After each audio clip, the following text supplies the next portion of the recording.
I found my best friend in my husband's arms on a Tuesday. Not dramatic enough for you?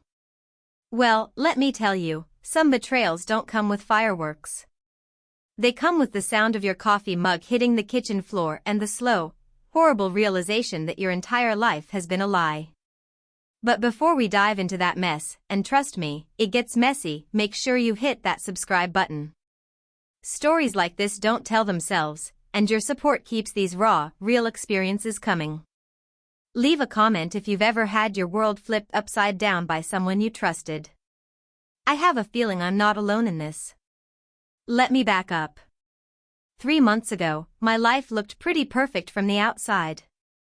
I'm Sarah, 34, married to David for 8 years. We had just bought this gorgeous colonial in Westchester, you know, the kind with the wraparound porch and the big oak tree in the front yard. David's architectural firm was finally taking off. I had just gotten promoted to senior marketing director, and we were talking about kids.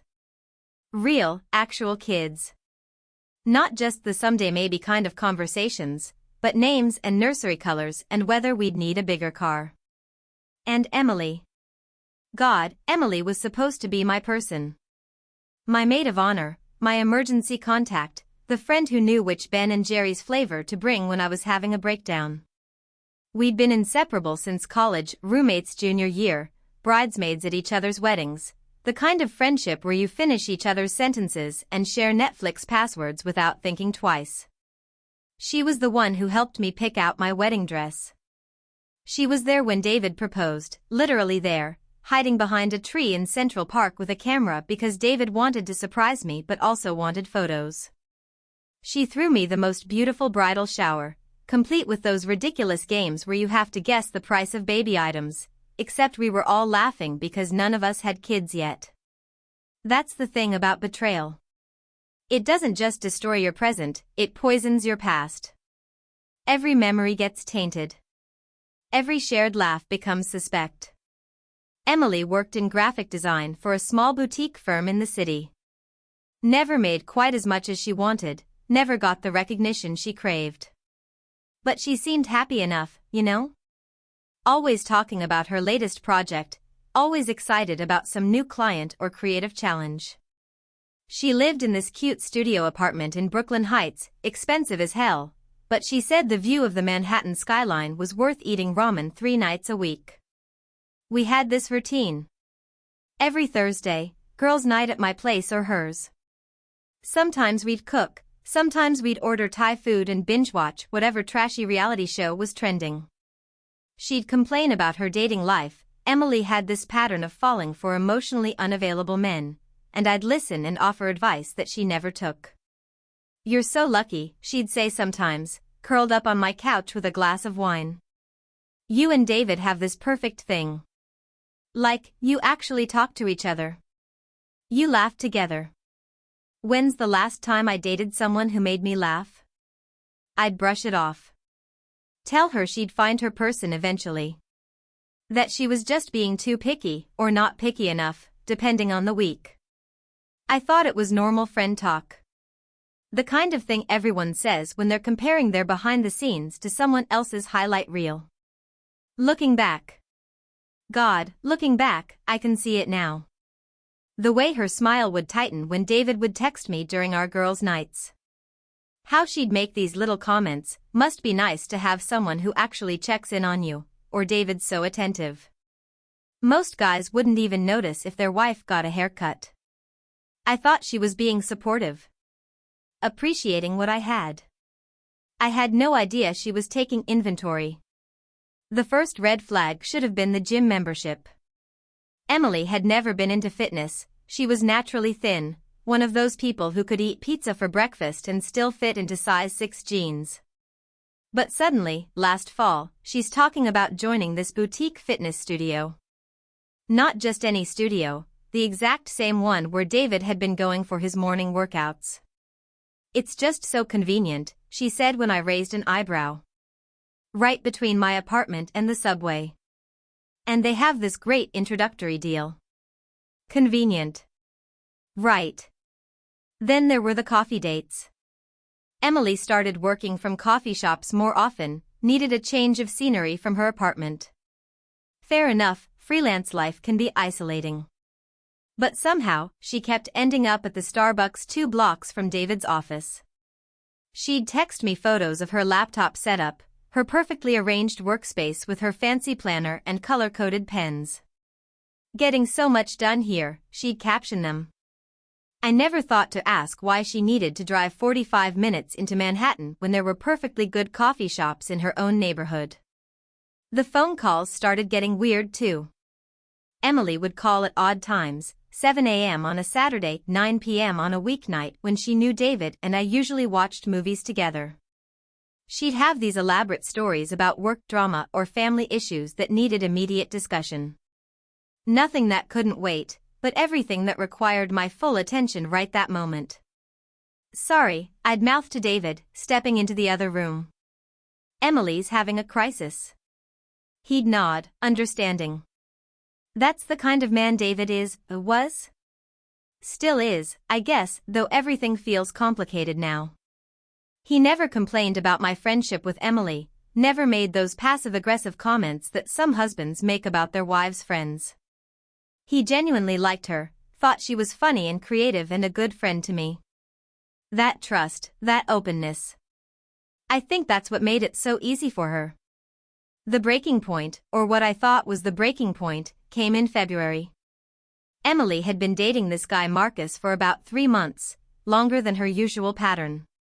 She seemed really happy, kept gushing about how different he was, how he actually listened to her, how he brought her coffee in bed on Sunday mornings. Then one Thursday, she showed up to girls' night completely wrecked. Mascara streaked down her cheeks, eyes puffy, that kind of crying where you can barely catch your breath. He ended it, she sobbed into my shoulder. Just like that. Said he wasn't ready for something serious. 3 months, Sarah. 3 months of me thinking we were building something real, and he wasn't even. God, I'm such an idiot. I held her while she cried. Made her tea with extra honey, the way she liked it when she was upset. Ordered her favorite Chinese food even though I'd been trying to eat healthier. Listened while she dissected every conversation, every text message, looking for signs she'd missed. Maybe I'm just not the kind of person who gets the happy ending, she said around midnight, when we were both exhausted and slightly drunk on wine. Maybe some people are just meant to be alone. That's not true, I told her, squeezing her hand. You're amazing, Em. You're creative and funny and loyal, and any guy would be lucky to have you. Marcus is an idiot who doesn't know what he's giving up. She looked at me then with this expression I couldn't quite read. Grateful, maybe? Or something else. Something I should have paid more attention to. You really think that, she asked. That someone could really love me? The way David loves you? Of course, I said. The way David loves me isn't special because it's me. It's special because it's real. And you deserve that too. I meant every word. God help me, I meant every single word. After that night, Emily seemed to bounce back faster than usual. She threw herself into work, started talking about maybe taking a vacation, even mentioned considering online dating again. I was proud of her, honestly. Proud of how she was picking herself up and moving forward. I should have wondered why she was suddenly so interested in David's schedule. When does David usually get home from work? She'd ask casually during our phone calls. I was thinking of stopping by next week, maybe bringing dinner for all of us. I've been experimenting with this new pasta recipe. What time does David leave for his workouts? I might try that morning class at the studio. You know, new year, new me and all that. Does David ever work late on weekends? I was thinking we could do a spontaneous girls' day, maybe drive up to that outlet mall you mentioned. Innocent questions. Normal questions. The kind of thing friends ask when they're trying to coordinate plans. I answered them all without thinking twice. I was making it so easy for her. The actual discovery happened by accident. Isn't that always how it goes? Not some dramatic confrontation or suspicious behavior that finally gets caught, just pure, horrible chance. I'd left work early that Tuesday because I was getting a migraine. You know the kind, the ones that start behind your eyes and feel like someone's driving an ice pick into your skull. David had a client meeting that was supposed to run until 6, so I figured I'd go home, take some medication, and try to sleep it off in our dark bedroom. I pulled into our driveway at 3:30 p.m. Emily's car was there. That should have been the first warning. Emily never came over when David was home alone, not because it was inappropriate, but because they didn't really have that kind of independent friendship. She was my friend who happened to get along with my husband, not someone who would just drop by to hang out with him. But I figured maybe she'd gotten the timing wrong. Maybe she thought I was working from home, or maybe she'd brought something over and David had invited her to wait. The migraine was making it hard to think clearly, so I just grabbed my purse and headed for the front door. I heard the laughter before I even got my key in the lock. Emily's laugh, the real one, not the polite social laugh she used with acquaintances. The kind of laugh that comes from your belly, uninhibited and genuine. And David's voice, saying something I couldn't make out, followed by more laughter. I opened the door quietly, not because I was being sneaky, but because the sound felt like hammers against my skull. I just wanted to get upstairs, take my medication, and deal with whatever social situation was happening in my living room once my head stopped trying to split in half. I could see them from the entryway. Emily was sitting on our couch, the one David and I had spent 3 weekends shopping for because we couldn't agree on fabric, and David was next to her. Not just next to her. Close. Closer than friends sit. Closer than. His hand was on her knee. Her head was on his shoulder. And they were looking at something on her phone, their heads bent together like conspirators sharing secrets. The migraine disappeared. Just gone, like someone had flipped a switch. In its place was this crystal clear awareness, this hypervigilant state where I could see everything and feel nothing all at once. I cleared my throat. They jumped apart so fast you'd think I'd fired a gun. Emily's phone clattered to the floor. David shot to his feet like he'd been burned. Sarah. Emily's voice was too bright, too loud. You're home early. We were just. David and I were. I can see what you were doing, I said. My voice sounded strange to my own ears. Calm. Conversational. Like I was commenting on the weather. David was running his hands through his hair, that nervous habit he'd had since college. Sarah, this isn't, we were just. Just what? I asked. Still calm. Still conversational. Just sitting very close together on my couch while I was at work. Just touching each other in my living room? The silence stretched between us like a rubber band, taut and ready to snap. Emily found her voice first. It's not what it looks like, she said, and I almost laughed. I almost actually laughed, because of course that's what she would say. The most cliched line in the cheating handbook, and Emily, creative, original Emily, went with the classic. What does it look like? I asked. Another silence. Longer this time.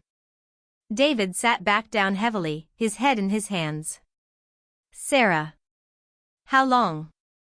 I asked. It's not like that, Emily said quickly. We haven't.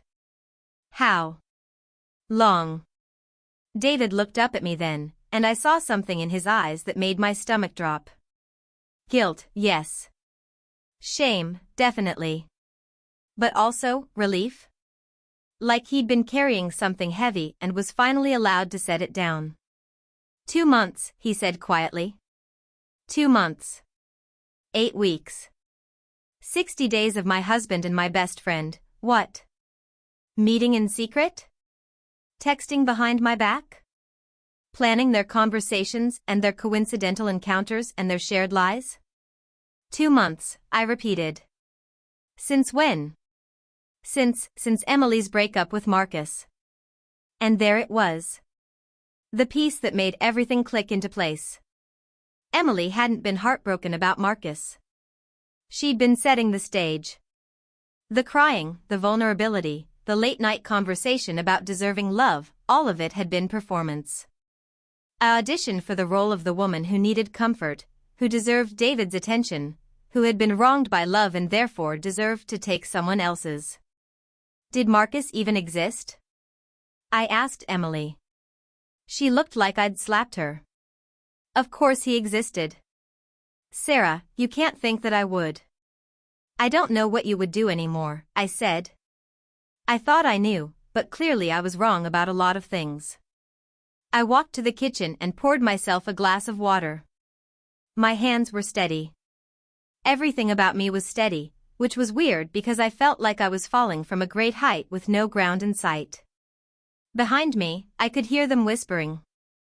David and Emily, having a hushed conversation in my living room about my marriage and their betrayal and how to handle the wife who'd come home early.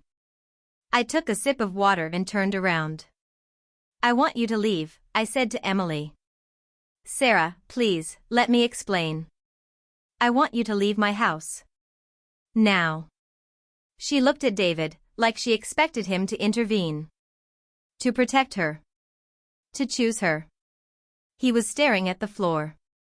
Emily gathered her purse and jacket with shaking hands. At the door, she turned back.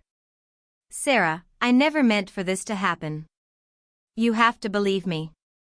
I never wanted to hurt you. But you did want him, I said. She opened her mouth to deny it, then closed it again.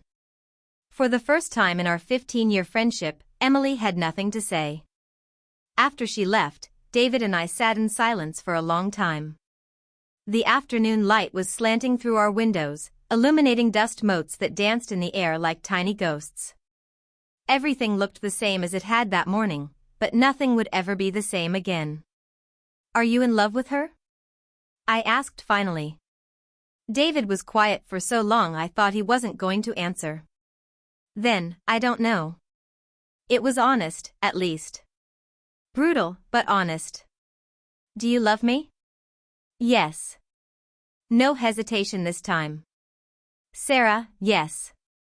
I love you so much, and I'm so sorry. I'm so fucking sorry.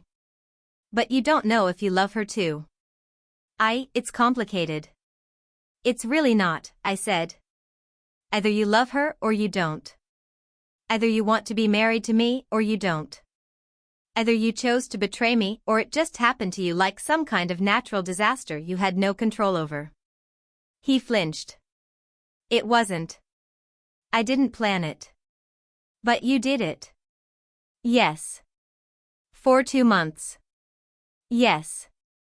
While I was making dinner reservations for our anniversary next month. Sarah. While I was researching fertility doctors because we talked about starting to try for kids this year. Please. While I was telling Emily how lucky I was to have a husband who actually loved me. That one hit home. David looked like I'd punched him in the stomach. She told me, he said quietly. About that conversation. About what you said. And she cried. She said she didn't think anyone would ever love her the way I love you. She said she felt like she was always going to be the friend watching everyone else get their happy ending while she stood on the sidelines. So you decided to fix that for her.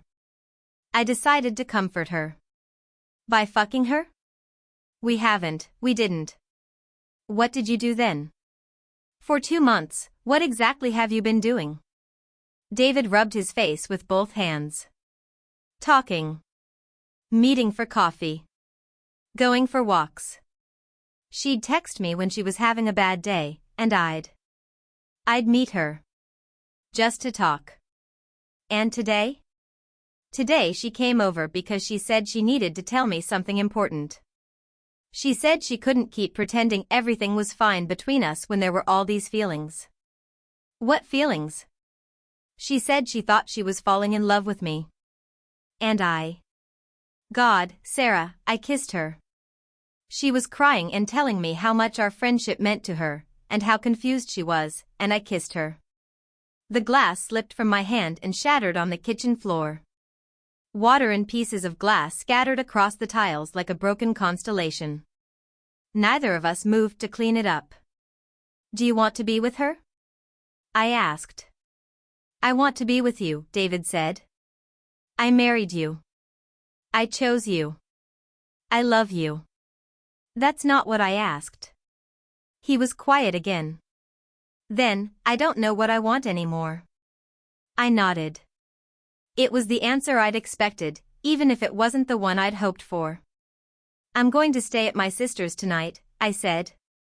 "We can figure out what comes next tomorrow." "Sarah, wait. Please. Can we talk about this? Can we try to work through it?" "I don't know what there is to work through," I said. "You're in love with my best friend. Or you think you might be. And she's in love with you. And I'm the obstacle standing in the way of your great romance. It's not like that. Isn't it?" I went upstairs and packed a bag. Clothes for a few days, my laptop, my phone charger. The basics of a life temporarily displaced. When I came back down, David was cleaning up the broken glass, carefully picking up each piece and placing it in a dish towel. "I'll call you tomorrow," I said. He looked up at me from the floor, and I saw my husband, really saw him, maybe for the first time in months. The man I'd married, who made me laugh and brought me coffee in bed on Sunday mornings and knew exactly which Thai restaurant to order from when I was stressed about work. But also a stranger who had been living a secret life with my best friend, who had been lying to me every day for 2 months, who didn't know if he wanted to stay married to me. "I love you," he said. "I know," I said. "That's what makes this so much worse." At my sister's house, I finally cried. Not the pretty, movie star kind of crying, but the ugly, snotty, hyperventilating kind that leaves you exhausted and dehydrated. Lisa made me tea and didn't ask questions, just sat with me on her couch while I fell apart. "Want to talk about it?" she asked when the worst of it was over. "David's having an affair with Emily." Lisa went very still. Emily? Your maid of honor Emily?" "That's the one." "Jesus Christ. Are you sure?" I told her everything.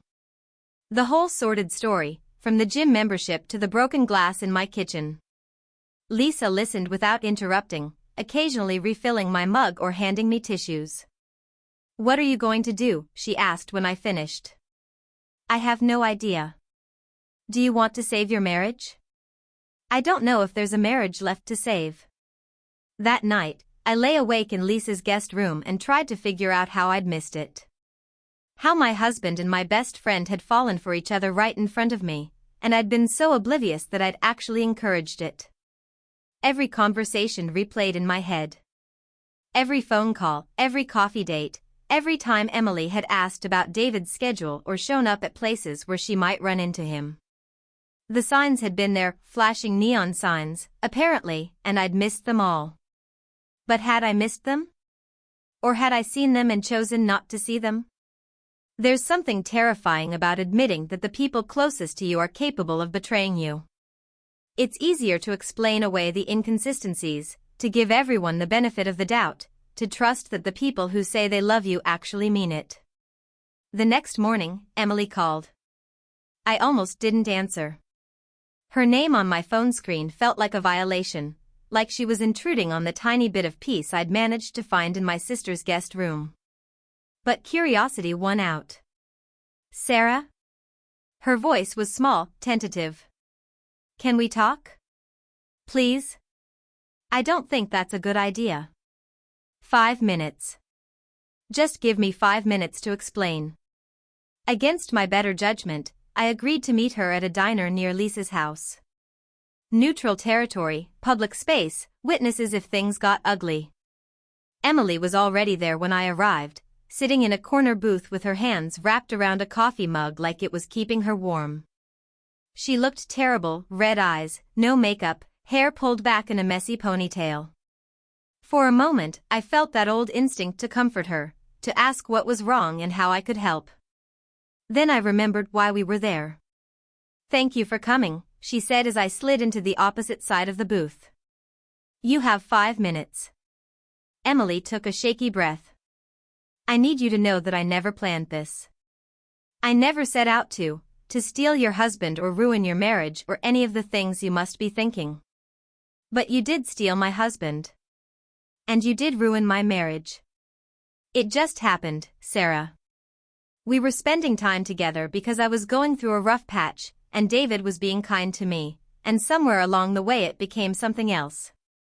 Something neither of us expected. How romantic. Don't be sarcastic. Please. This is hard enough. Hard for you? I leaned forward. Emily, you slept with my husband. You've been lying to me for months. You've been pretending to be my friend while actively pursuing my marriage. And you want me to feel sorry for you because it's hard? We didn't sleep together, she said quickly. I know it doesn't make it better, but we haven't. Yet. She looked down at her coffee. Yet. So what's the plan? I divorce David, you two ride off into the sunset, and we all pretend this is just one of those things that happens? I don't know what the plan is. I don't know what happens next. But you know what you want to happen next. Emily was quiet for a long moment. When she looked up, there were tears in her eyes. I love him, Sarah. I know that sounds horrible, and I know it's the worst possible thing I could say to you right now, but I love him. And I think he might love me too. It was like being punched in the chest. Not the admission itself, I'd already figured that out, but the way she said it. Like it was some beautiful, tragic love story instead of a betrayal that had destroyed everything I thought I knew about my life. How long have you been in love with him? I asked. I don't know. Maybe always? Maybe since your wedding, watching you two together and wishing I could have what you had. Maybe since college, when you first started dating and I was so jealous I could barely stand to be around you both. Since college? My voice came out as a whisper. I never acted on it. I never even admitted it to myself, not really. But yes, I think I've been in love with David for a very long time. 15 years. 15 years of friendship, of shared secrets and late-night phone calls and birthday parties and holidays, and Emily had been in love with my husband the entire time. She'd been my maid of honor while secretly wishing she was the bride. She'd celebrated my anniversary while counting the years she'd missed her chance. Why now? I asked. Why did you decide to act on it now? Emily wiped her eyes with a napkin. Because I'm 34 years old, and I'm tired of being alone. I'm tired of watching everyone else get their happy ending while I sit on the sidelines. I'm tired of pretending I'm okay with being the perpetual single friend who gives dating advice and attends everyone else's weddings and goes home alone. So you decided to take mine. I decided to see if there was a chance. If David might feel the same way. If maybe the reason I never found anyone else is because I was meant to be with him. He's married, Emily. To me. He was never available for you to be meant for. But what if he's not happy? What if he married you because it was expected, because you were college sweethearts and it seemed like the natural next step? What if he's been feeling the same way I have all these years, like something was missing? Did he tell you he wasn't happy? He didn't have to. I could see it. You could see what? The way he looked at me. The way he listened when I talked. The way he'd find excuses to spend time with me. Men don't do that unless they're interested, Sarah. They don't invest that much time and attention in a woman they don't have feelings for. I thought about David cleaning up the broken glass in our kitchen, carefully collecting each piece like he could somehow put everything back together. I thought about him saying he loved me but didn't know if he loved her too. I thought about 8 years of marriage and all the ways two people can drift apart without realizing it. Maybe you're right, I said. Maybe he's not happy. Maybe he has been looking for something else. But Emily, even if that's true, did it have to be you? Out of all the men in the world, did it have to be my husband? I didn't choose to fall in love with him any more than he chose to fall in love with me. It just happened. No, it didn't just happen. You made choices. You chose to text him when you were upset instead of texting me. You chose to meet him for coffee and go for walks and join his gym. You chose to tell him you had feelings for him. You chose to pursue a married man who happened to be married to your best friend. Emily was crying now, tears streaming down her face. I know. I know how it sounds, and I know how it looks, and I know I've hurt you in the worst possible way. But Sarah, I've been alone for so long. I've watched you have this beautiful life with this amazing man who loves you, and I've been so jealous I could barely breathe sometimes. And when I realized he might have feelings for me too, I couldn't just walk away. I couldn't pretend it wasn't real. So you decided my marriage was worth sacrificing for your happiness. I decided to fight for what I wanted for once in my life instead of always settling for scraps. The waitress came by to refill our coffee. We sat in silence until she left, two former best friends staring at each other across a table in a diner, everything broken between us. What do you want from me? I asked finally. I want you to understand. I want you to forgive me eventually, even if you can't right now. I want us to find a way to get through this without losing each other completely. Emily, you're in love with my husband. You've been in love with him for 15 years. You've been lying to me and manipulating situations to spend time with him. You've been actively trying to steal him from me. What part of that am I supposed to understand or forgive? The part where I'm human. The part where I made mistakes because I was lonely and scared and tired of being the friend who never gets the guy. The part where I fell in love and made terrible choices because of it. I finished my coffee and stood up. I understand that you're human, Emily. I understand that you were lonely. What I don't understand is how you could look me in the eye for months while you were pursuing my husband. I don't understand how you could listen to me talk about our marriage and our plans for the future while you were actively trying to destroy both. I don't understand how someone who claims to love me could hurt me this deeply. I do love you, she said desperately. Sarah, you're my best friend. You're like a sister to me. No, I said. Sisters don't do this to each other. Friends don't do this to each other. People who love you don't do this to you, period. I left her there, crying into her coffee cup in a diner booth, and drove back to Lisa's house. My 5 minutes had turned into 30, but I'd gotten what I needed.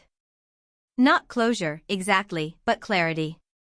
Emily wasn't the friend I thought she was. Maybe she never had been.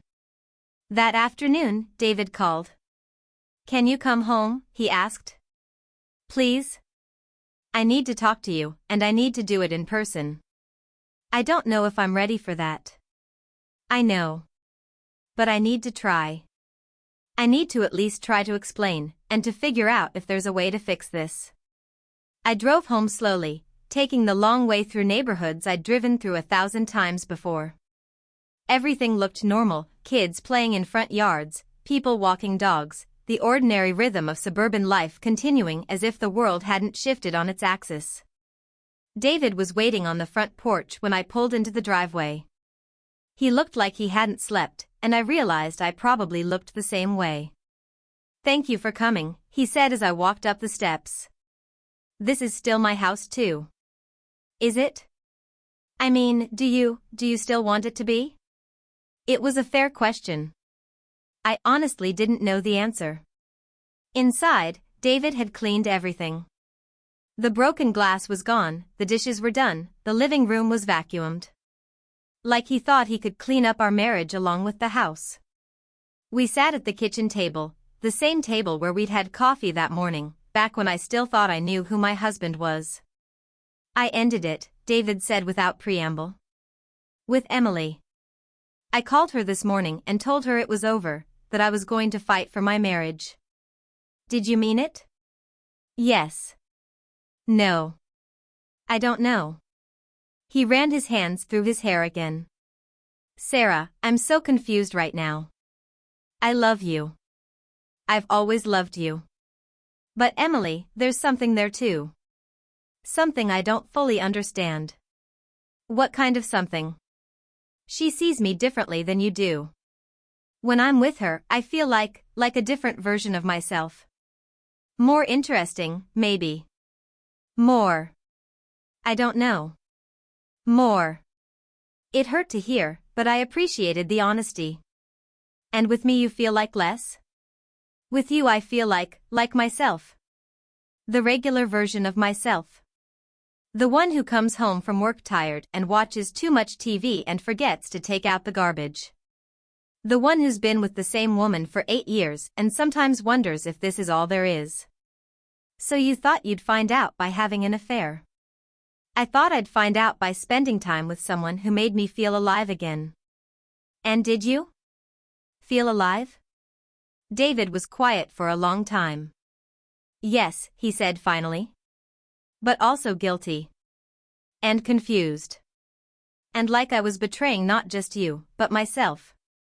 Like I was becoming someone I didn't recognize. Someone you didn't like? Someone I didn't respect. I poured myself a glass of water from the tap, carefully, so I wouldn't drop this one too. So what now? Now I'm asking you if you think there's any way to save this. Our marriage. Our life together. If you think we can find our way back to each other. I don't know, I said honestly. David, you've been lying to me for 2 months. You've been emotionally cheating with my best friend for 2 months. You kissed her in our living room yesterday. I don't know how to get past that. I don't either. But I want to try. Why? Because it's easier than starting over? Because divorce is expensive and complicated? Because I realized something when you walked out yesterday. I realized that losing you would be the biggest mistake of my life. I realized that whatever I thought I was feeling for Emily, it's not worth giving up what we have. What do we have, David? Really? Because right now it feels like we have a house and shared Netflix account and 8 years of history. It doesn't feel like we have trust or honesty or whatever it is that Emily gave you that made you feel more alive. David reached across the table and took my hand. I let him, even though it felt strange. We have love, he said. Real love. The kind that builds a life together and weathers storms and grows stronger over time. What I felt with Emily, it was exciting, yes. It was new and different and made me feel things I hadn't felt in a while. But it wasn't love, Sarah. Not real love. It was infatuation. It was the thrill of something forbidden and the ego boost of being wanted by someone new. How do you know the difference? Because when I thought about actually leaving you for her, I couldn't imagine it. I couldn't imagine not coming home to you every night. I couldn't imagine not having you to talk to when something funny happens at work, or when I'm stressed about a project, or when I just need someone who knows me well enough to understand what I'm not saying. But you could imagine kissing her in our living room. That was a moment of weakness. A stupid, selfish moment where I let my confusion override my judgment. A moment that lasted 2 months. Yes. I pulled my hand away from his. David, I need you to understand something. This isn't just about you figuring out your feelings or having a midlife crisis or whatever you want to call it. This is about Emily. My best friend since college. The person I trusted more than anyone except you. She's been in love with you for 15 years. 15 years, David. She told me this morning that she's been jealous of our relationship since we started dating. David went very still. 15 years? She was in love with you when she was my maid of honor. She was in love with you at our wedding, standing next to me in that purple dress we spent 3 months picking out, watching me marry the man she wanted for herself. Jesus Christ. She's been playing a long game, David. This wasn't just some recent development where she suddenly realized she had feelings. She's been waiting. Watching. Looking for her opportunity. You really think she planned this? I think she saw an opening when I started talking about how happy we were, how perfect our life was, and she decided she deserved that life more than I did. David was quiet for a long time, processing this new information. That changes things, he said finally. How so? It means I was being manipulated. It means she wasn't just some lonely friend who happened to develop feelings. It means she targeted my marriage deliberately. Does that make you feel better about what you did? No. It makes me feel like an idiot. But it also makes me understand why this happened, and why I need to make sure it never happens again. And how are you going to do that? By cutting all contact with Emily. By being completely transparent with you about everything, where I go, who I talk to, what I'm doing. By doing whatever it takes to rebuild your trust. And what if that's not enough? What if I can't get past this? David's face crumpled. Then I'll have to live with the consequences of the worst decision I've ever made. We talked until midnight. Not about solutions or plans or what came next, but about how we'd gotten to this point. David told me about feeling taken for granted, about the routine of our marriage becoming so comfortable it felt invisible. I told him about working longer hours to make partner at my firm, about assuming our relationship was solid enough to run on autopilot for a while. We'd both been coasting, apparently. Both taking each other for granted in different ways. I should have talked to you, David said. When I started feeling restless, when Emily started paying attention to me in a way that felt good, I should have come home and talked to you about it. I should have noticed, I said. I should have seen that you were pulling away, that something was different. Maybe. Or maybe I got really good at hiding it because I didn't want to deal with what it meant. And what did it mean? It meant our marriage needed work. It meant we needed to start prioritizing each other again instead of just assuming we'd always be okay. That night, David slept in the guest room. We weren't ready to share a bed yet, might not be ready for a long time, but we were both under the same roof again. It felt like something, even if we weren't sure what. The next few weeks were brutal. We started couples therapy, which was exactly as awkward and painful as you'd expect. Our therapist, Dr. Martinez, didn't let either of us off the hook. She made David confront the fact that he'd made deliberate choices to betray me, and she made me confront the fact that I'd been emotionally checked out of our marriage long before Emily entered the picture. Infidelity doesn't happen in a vacuum, she said during one particularly difficult session. It doesn't excuse David's choices, but it's important to understand the conditions that made those choices possible. Emily tried to contact me several times. Phone calls, texts, emails, even a handwritten letter slipped under my front door. I didn't respond to any of them. I wasn't ready to hear her explanations or apologies or justifications. Maybe I never would be. 3 weeks after the discovery, I ran into her at Target. I was in the cleaning supplies aisle, stocking up on the industrial-strength stuff Dr. Martinez had recommended for cleansing rituals. Apparently scrubbing your house top to bottom is a common response to infidelity. When I turned a corner and there she was. She looked as shocked to see me as I was to see her. For a moment, we just stared at each other across the shopping carts like gunslingers in an old western. "Sarah," she said finally. "Hi. Emily. How are you doing? How do you think I'm doing?" She looked down at her cart, which was full of moving boxes and packing tape. "I'm leaving," she said. "Moving to Portland. My cousin has a design firm there, and she offered me a job." "Running away?" "Starting over." "There's a difference." "Is there?" Emily sighed. "I can't stay here, Sarah. Not after everything that's happened. Not with David choosing you, and you hating me, and me having to see reminders of you two everywhere I go. David didn't choose me. He chose to try to repair the marriage he broke." "Same thing." "It's really not." We stood there in uncomfortable silence, two former best friends who'd shared everything now unable to have a basic conversation without everything feeling loaded with landmines. For what it's worth, Emily said, I am sorry. I know you don't believe me, and I know sorry doesn't fix anything, but I am. I never wanted to hurt you. You just wanted my husband more than you cared about not hurting me. Yes, she said quietly. I guess that's exactly what it was. I appreciated the honesty, even if it didn't change anything. I hope you find what you're looking for in Portland, I said. I hope you and David can work things out. Do you mean that?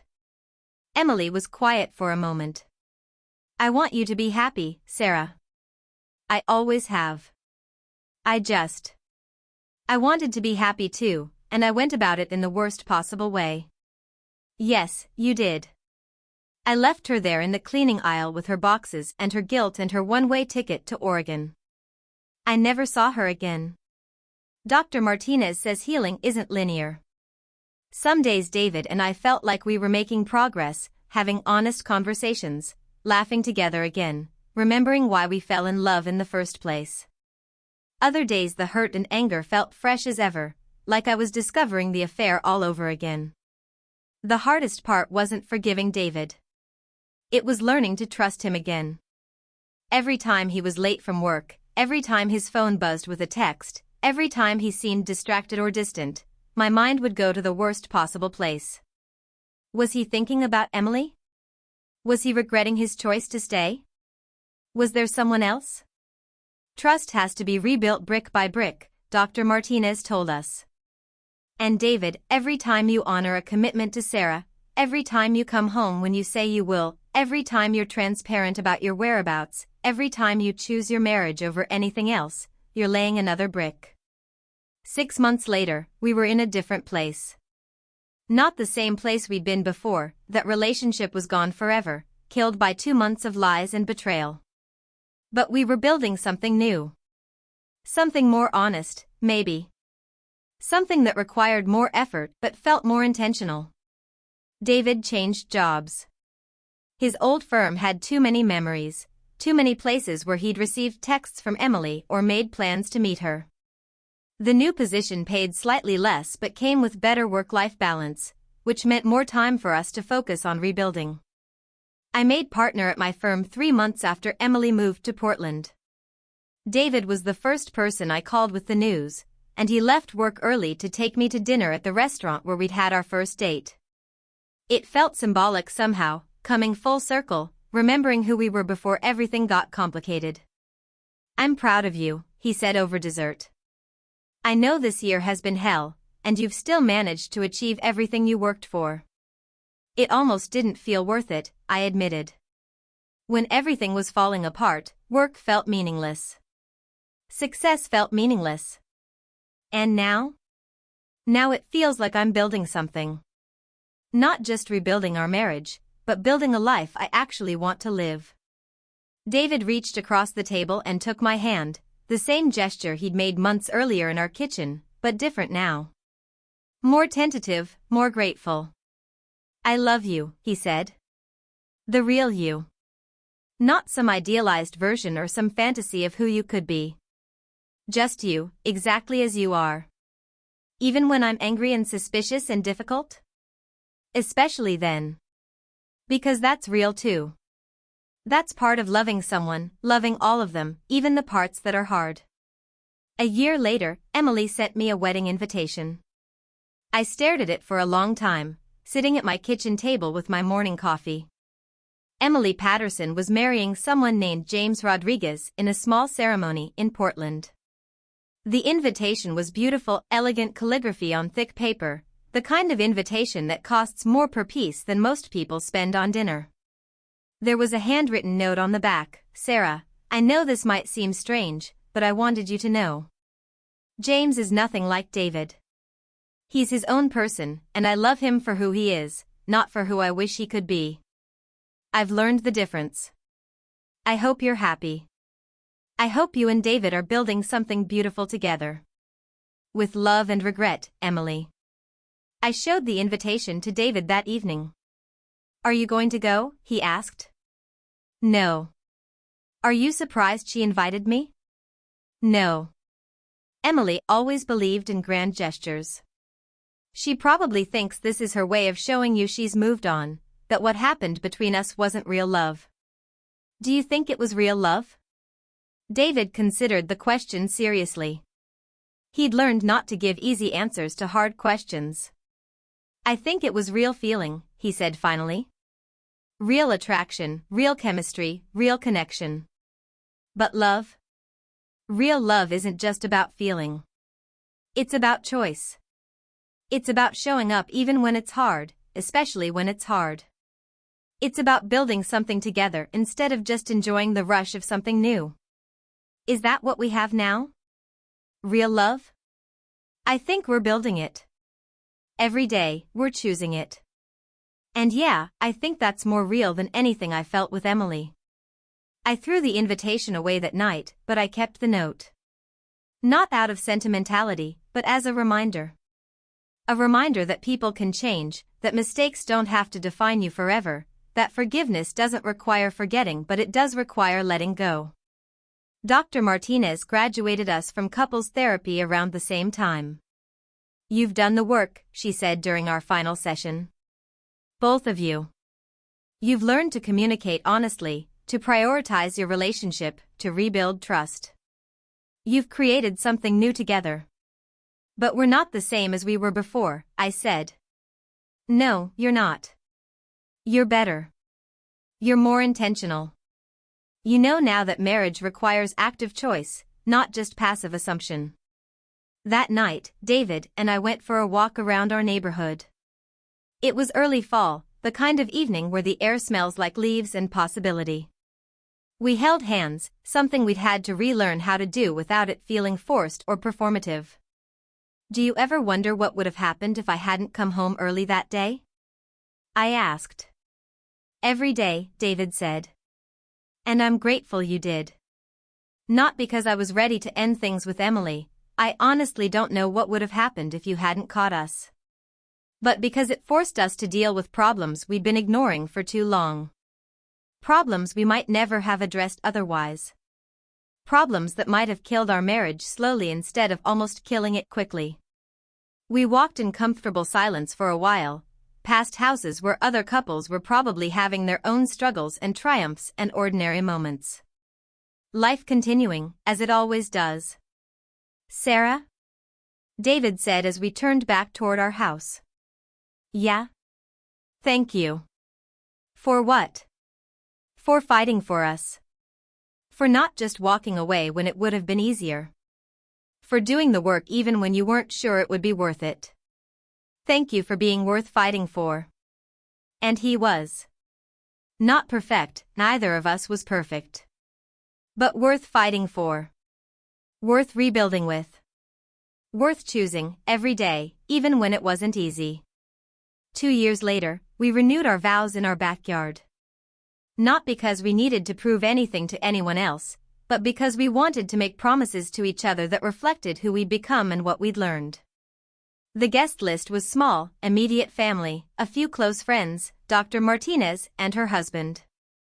David's vows made me cry. Not sad tears, but the kind of tears that come from being truly seen and loved anyway. Sarah, he said, holding my hands under the oak tree where we'd hung string lights and scattered rose petals, 2 years ago I almost lost you because I forgot that love is a choice, not just a feeling. I forgot that marriage is something you build, not something that just happens to you. I forgot that you were not just my wife but my partner, my best friend, the person I wanted to choose every day for the rest of my life. I can't promise I'll never make mistakes again, but I can promise that I'll never forget those lessons. I choose you today, tomorrow, and every day after that. My vows were shorter but no less honest. David, I choose to trust you again. I choose to build something new with you instead of mourning what we lost. I choose to love the person you are today, not just the person you were before everything got complicated. I choose to believe that people can change, that marriages can heal, that love can be stronger after it's been tested. I choose you, and I choose us, and I choose the life we're building together. We didn't invite Emily. She was part of our past now, part of the story of how we almost lost each other and found our way back. But she wasn't part of our future. After the ceremony, as we were cleaning up paper plates and leftover cake, David found me sitting on our back porch steps. "Regrets?" he asked. "About today?" "Never." "About any of it? The affair, the therapy, the hard work of putting us back together?" I thought about it seriously. I regret that it happened. I regret the pain and the betrayal and the months of uncertainty. I regret that we had to learn those lessons the hard way. But I don't regret where it brought us. I don't regret knowing that our marriage can survive the worst thing I thought could happen to it. I don't regret learning that love is something you choose, not something that just happens to you. David sat down next to me on the steps. Dr. Martinez was right. We're better now. Different, but better. Do you think Emily's happy in Portland? I hope so. I hope she learned the same lessons we did, just in a different way. Do you think you'll ever forgive her? Really forgive her? I watched the sun set behind our neighbor's fence, painting the sky in shades of pink and gold. I think I already have. Not because she deserves it, but because carrying that anger was poisoning me. Forgiveness isn't about her anymore. It's about me choosing peace over bitterness. And do you think you'll ever trust her again? No. But I don't need to. Trust has to be earned, and she's not in my life anymore to earn it. Forgiveness and trust aren't the same thing. David nodded. I'm still learning that too. Learning that you can forgive someone and still protect yourself from them. That you can let go of anger without forgetting the lessons. That night, as we got ready for bed in the master bedroom we'd reclaimed from months of sleeping separately, I caught David looking at me in the bathroom mirror. "What?" I asked. "Nothing. Just. I love seeing you get ready for bed. I love that this is our bathroom, our house, our life. I love the ordinary moments as much as the big ones. Even when I'm taking off my makeup and look like a raccoon? Especially then." I laughed, and it felt easy. Natural. Like we were exactly where we were supposed to be. Before we turned off the lights, David reached for my hand under the covers. "Sarah?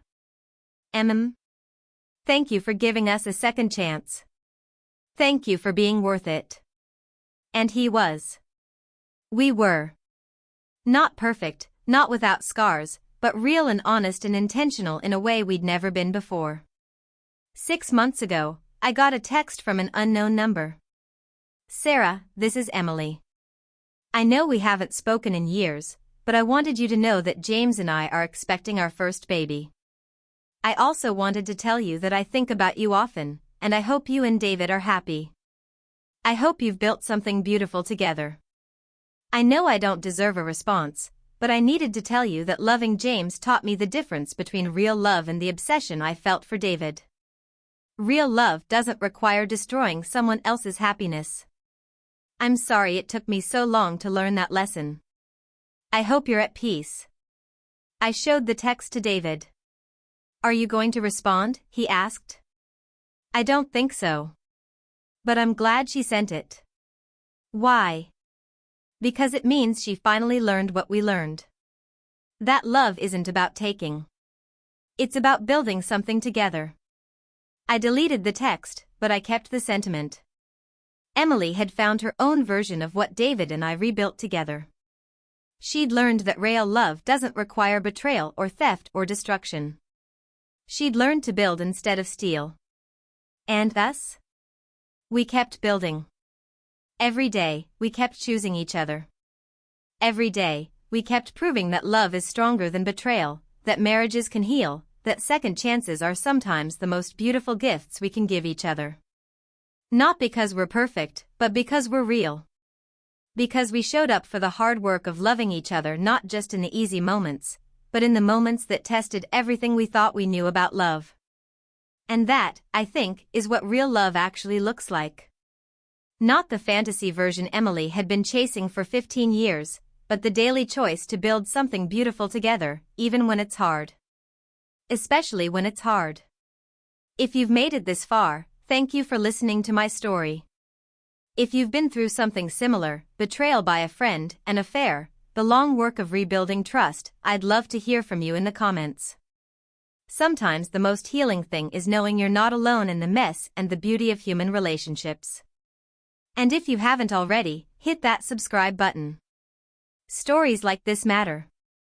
Real stories, messy stories, stories about how we survive the worst things that happen to us and find our way back to love. Because we do find our way back. Not always to the same place, but to something real. Something worth fighting for. Something worth choosing every single day.